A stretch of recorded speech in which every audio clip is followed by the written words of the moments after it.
Thank you, thank you. I'm coming! Ready?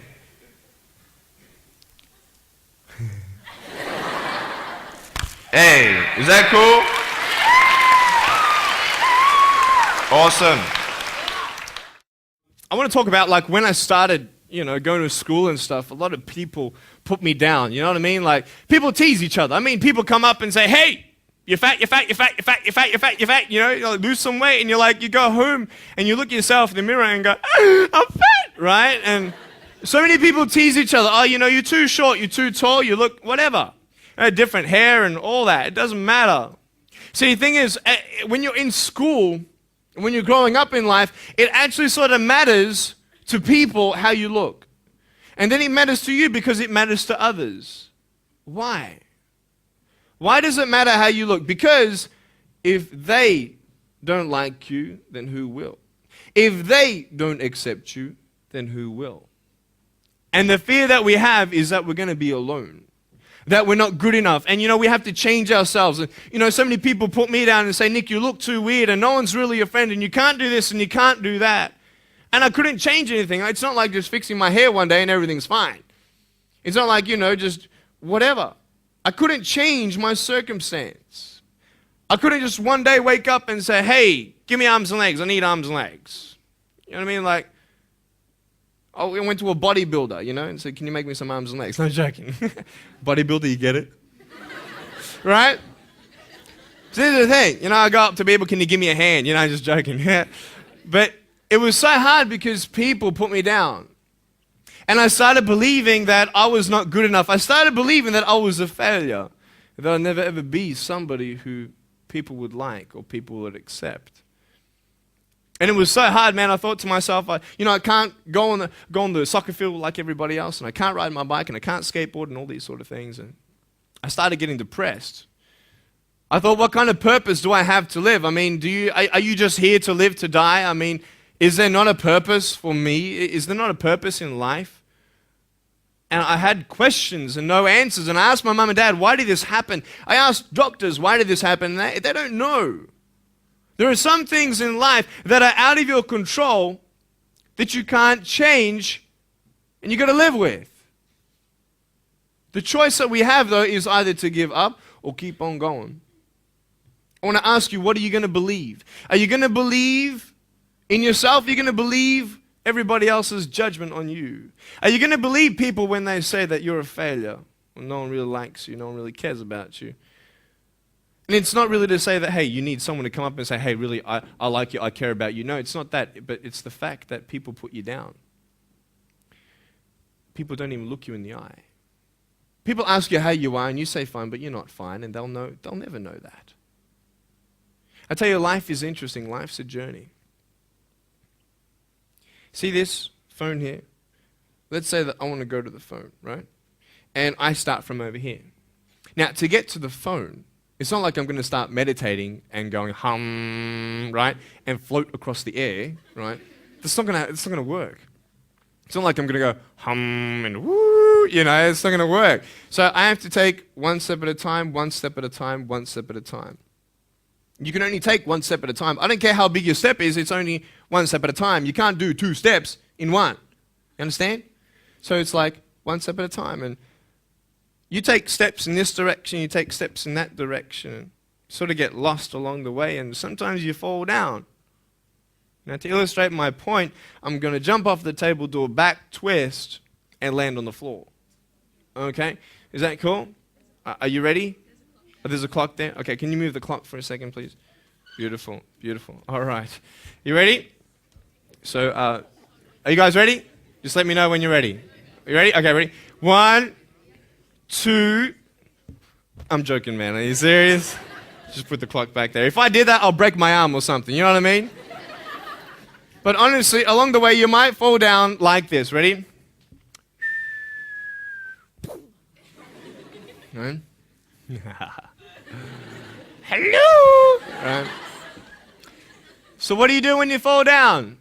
Get back up. Everybody knows to get back up, because if I start walking, I'm not going to get anywhere. But I tell you, there are some times in life where you fall down and you feel like you don't have the strength to get back up. You sort of put a mask on your face when you come to school and pretend that everything's okay when it's not, and you go home and lay in your bed when no one's looking at you, when you don't have to impress anybody, and you're yourself. And fear comes in. You know the fear that you have as soon as you walk into the doors of your house. Maybe there's a broken home. Maybe you have doubt in your life. Maybe you don't know for sure what's going to be happening in the future, and it scares you. Maybe you're worried about what people think of you, what people say about you. Just that fear paralyzes you. And I just want to ask you today, do you think you have hope? Because I tell you, I'm down here, face down, and I have no arms, no legs.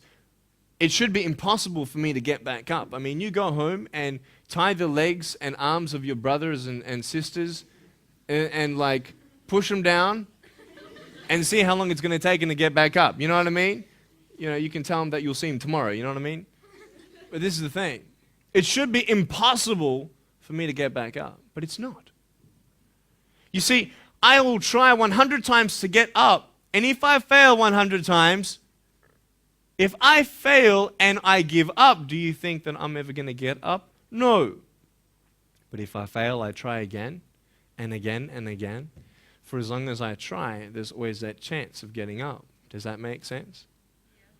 And it's not the end until you've given up. And just the fact that you're here should persuade you that you have another chance to get back up. There's still hope. I'm not here today to tell you that I understand your pain. I don't know how it feels to be abused. I don't know how it feels to feel, quote, fat and you've got an eating disorder. I don't know how it feels to have a broken home. I don't know how it feels. But I know how it feels to have a broken heart. And I know how it feels to be alone. And I want you to know that I found my strength in Jesus Christ, and you're going to find your strength in whatever you find it in.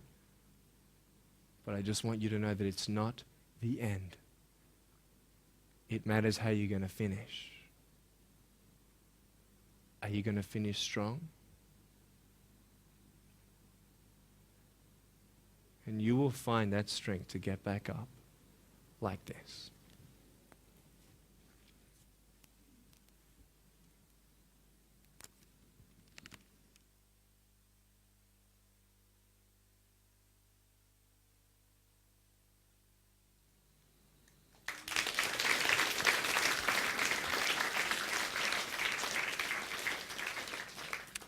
How did I get from depressed to who I am today? Because I tell you, I was depressed.